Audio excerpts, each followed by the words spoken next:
मित्रों,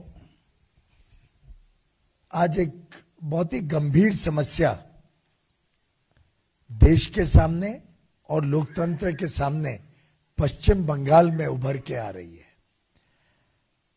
मुझे लगता है जिस प्रकार से त्रिपुरा में लगभग 0 से लेकर सीधा 51% तक भारतीय जनता पार्टी का वर्चस्व बढ़ा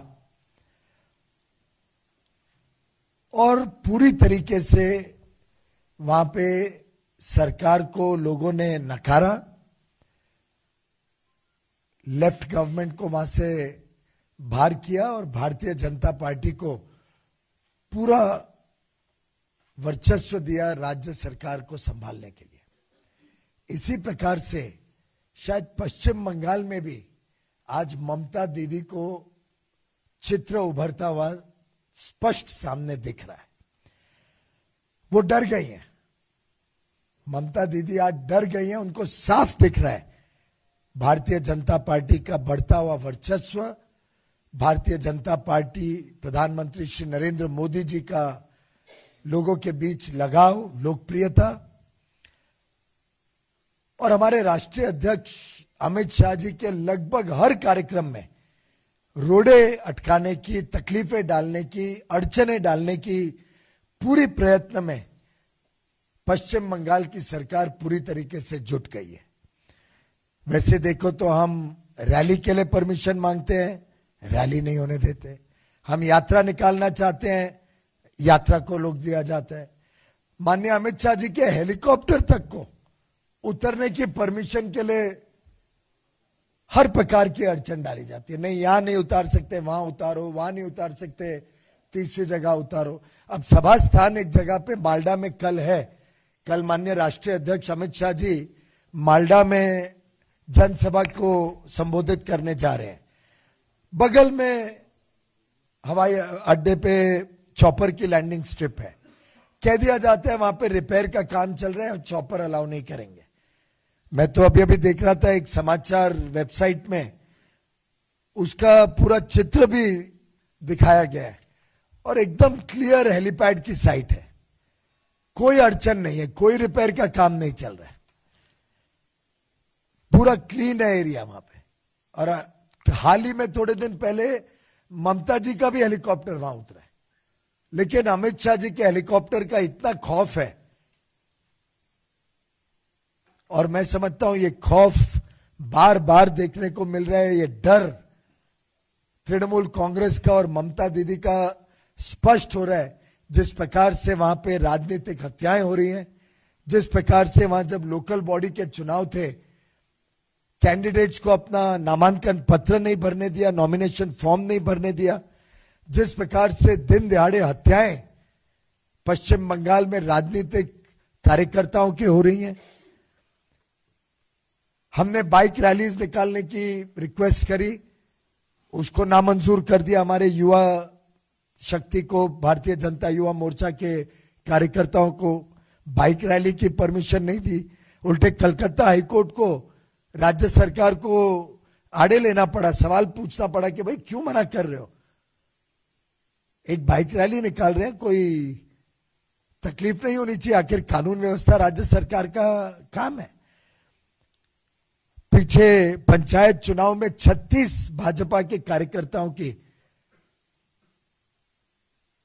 राजनीतिक हत्याएं हुई, लगभग 1300 से अधिक लोग इंजर हुए और पूरे राजनीतिक हत्याएं देखे तो उस दौरान 80 लोगों की राजनीतिक हत्या।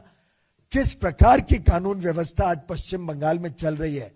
और मैं समझता हूं जिस प्रकार से ये 7 साल का शासन तृणमूल कांग्रेस और ममता बनर्जी जी का रहा है, यह स्पष्ट दर्शाता है कि वहां पे एक प्रकार से पूरी कानून व्यवस्था काबू के बाहर है। शायद बंदूकों के और डंडों के जोर पर राजनीति चलाने की अधीन हो गई है वहां की सरकार, वहां के राजनीतिक दल। और हमें सबक सिखाने की कोशिश होती है लोकतांत्रिक मूल्यों पर मैं पूछना चाहूंगा कि ये जितने मित्र दल इकट्ठे हुए थे, उनको आज वहां की लोकतांत्रिक परंपरा ध्वस्त हो रही है, उसके बारे में क्या कहना है? कांग्रेस क्या कहना चाहती है वहां की लोकतांत्रिक व्यवस्था के ऊपर? वैसे तो अगर हमारी सरकार कोई राजनीतिक दल के इतने वरिष्ठ नेता की रैली ना होने दे तो पूरे देश में बवाल मच जाएगा इंटॉलरेंस का। मुझे तो शक है मीडिया के भी हमारे भाई बहन शायद मुझे और हमको छोड़ेंगे नहीं। इंटॉलरेंस का पूरा लेबल लगा देंगे कि आपने रैली नहीं होने दी, आपने पब्लिक मीटिंग नहीं होने दी। और यहां तो बार बार अड़चने लगाई जा रही हैं, ना हमारी यात्रा निकालने दे जा रही है, ना रैली होने दे जा रही है। जब बहुत प्रेशर आता है, पब्लिक प्रेशर आता है, तब बड़ी मुश्किल से एन वक्त पे फिर सरकार यू टर्न करके परमिशन देती है, उस उम्मीद में कि शायद अब इतनी देर हो गई कि जनता ना पहुंच पाए। पर मैं स्पष्ट करना चाहूंगा, आज पश्चिम बंगाल की जनता पूरी तरीके से राज्य सरकार की नाकामियों से परेशान है, दुखी है और मन बना लिया है कि भारतीय जनता पार्टी को बहुत ताकत देके इस आगे आने वाले लोकसभा चुनाव में विजयी बनाएगी। मैं समझता हूं तृणमूल कांग्रेस ने त्रिपुरा का जो हाल हुआ वो अब पश्चिम बंगाल में होने जा रहा है और भारतीय जनता पार्टी बड़े रूप में उभर गई है, उभर रही है। लोग अलग अलग पार्टियों से भारतीय जनता पार्टी की तरफ तेज गति से आकर्षित हो रहे हैं। और ये जो नीति है जहां पे दुर्गा पूजा भी नहीं करी जा सकती है, ना कोई पॉलिटिकल रैली करी जा सकती है, ना सरस्वती पूजा या रामनवमी के ऊपर परमिशन देने की स्थिति में है सरकार, ये दर्शाता है पूरी तरीके से failure of law and order system. और पश्चिम बंगाल की सरकार को, जनता को इस चीज का हिसाब देना पड़ेगा। जनता इसका पूर्ण रूप से हिसाब आगे आने वाले लोकसभा चुनाव में तृणमूल कांग्रेस और ममता बनर्जी से जरूर मांगेगी, ऐसा भारतीय जनता पार्टी का पूरा विश्वास है। कल मालडा में माननीय अमित शाह जी की जनसभा होगी और भारी संख्या में वहां पे जन सैलाब आने वाला है मुकाबला करने के लिए तृणमूल कांग्रेस के अत्याचारों का और लोकतांत्रिक शक्तियों को और प्रबल और मजबूत बनाने के लिए मुझे विश्वास है अपने बंगाल के भाइयों बहनों पे कि वो किसी भी प्रकार के दिक्कतें सह के भी इस प्रकार के अन्याय का सामना करेगी और अन्याय को कभी बर्दाश्त नहीं करेगी। धन्यवाद।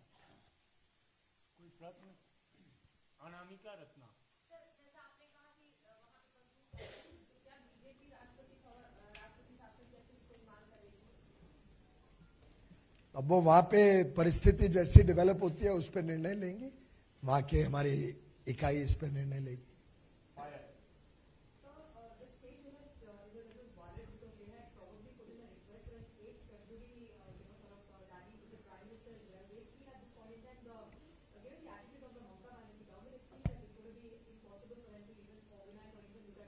मैं समझता हूं this is the worst form of anarchy and failure of total state government machinery that even the honorable prime minister's rally, if they don't allow,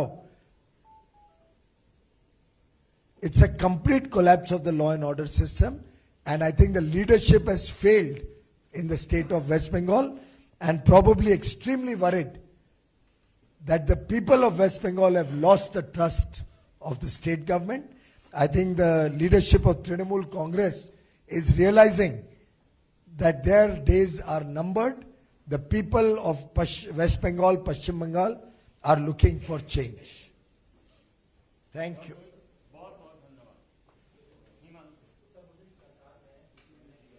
Thank you. अभी तक हम लगे नहीं हैं।